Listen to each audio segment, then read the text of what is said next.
You are looking live at Boca Raton. This is Wayne Viener for TerpTalk with the ever-loved, ever-friendly Freddy from Boca, still in disguise.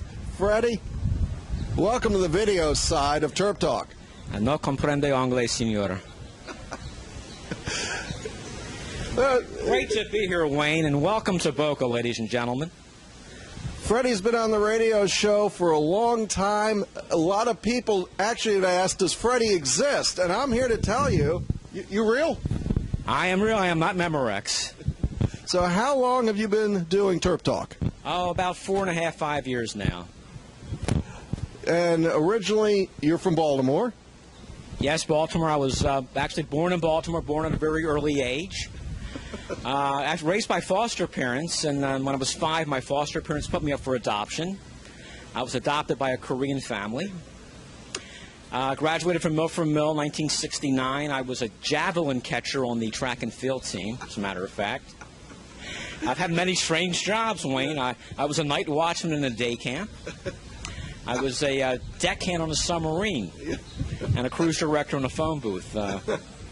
You do have a varied background, but, you know, it makes it perfect for talk radio, doesn't it? Absolutely, as long as it's not television. Well, we all have a face for radio here. I have a voice for newspapers, so it's okay. You're wearing a Terp shirt. I assume you actually are a Maryland fan. And I found this at the Goodwill for $1. It's a good buy. I had this one, also one from NYU, but I thought this is, yeah, no, I went to Maryland. I was Sigma Alpha Mu. I was here with Lefty. Lefty? Oh, my bar mitzvah's coming up. You picked a fine time to go through puberty on air, huh? A little late, but better late than never. Yeah, I was in Maryland, and best 4 years of my life. Well, that's funny. Maryland was the best 10 years of mine. You were smart. Mason, never leave college. It's the greatest place in the world. You've analyzed the sports. You have a very quick wit for it. You've been a sports fan and a race fan since you were very young, as you would say. I got my first baseball glove at 4.5. First baseball game I went to, I saw Rocky Colavito hit 4 home runs, 1959. Great Bullet fan, Clippers fan. I love sports. So Rocky Colavito, you saw the Indians come to Baltimore? Indians in 1959 hit 4 consecutive home runs against the Orioles. Wow, that's a feat that hasn't been done again since, was it last season? A Texas Ranger did it. Josh Hamilton hit 4 in Camden Yards. So that's a great, boy, that was a spectacular night for the Rangers.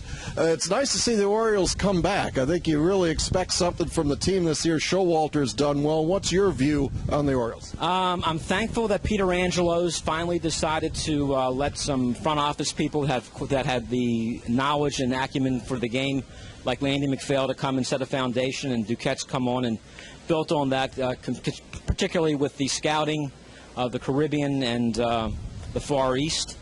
Buck's a great baseball manager. It seems like he is a guy that's been fired 3 different places, seems to have matured somewhat, which is good. And he's very patient with young players, which is critical for the Orioles because their foundation is based on guys like Wieters, Adam Jones, Reimold, and the pitching staff, which is building great depth, and hopefully they can fulfill their potential this year. Are you a big fan of Manny Machado? I think his defense at third is brilliant. He was a tremendous, pleasant surprise. He only had about 2 good weeks of hitting in the minors when they brought him up. He was in a good groove. They stuck him at third base, which he only played 2 times in the minors. And he played like a gold glove player, and he's very mature, very patient at the plate. And I think he'll make a major move forward this year, his first full year in the majors. From talking to you on the radio, you're still a football fan and a Ravens fan. Was it one of the big moments of your life when the Ravens pulled off that Super Bowl win? I wouldn't say that. I'm a Baltimore Colt fan, first and foremost. I was down here in Florida when the Ravens moved to Baltimore from Cleveland. So, and I'm not a Modell fan. What he did to Cleveland I thought was horrendous. I'm happy Baltimore got a team. I know that the NFL wasn't crazy about giving Baltimore an expansion team. So we got what we could. I'm much more of a fan now, more passionate now that Bisciotti local ownership is involved.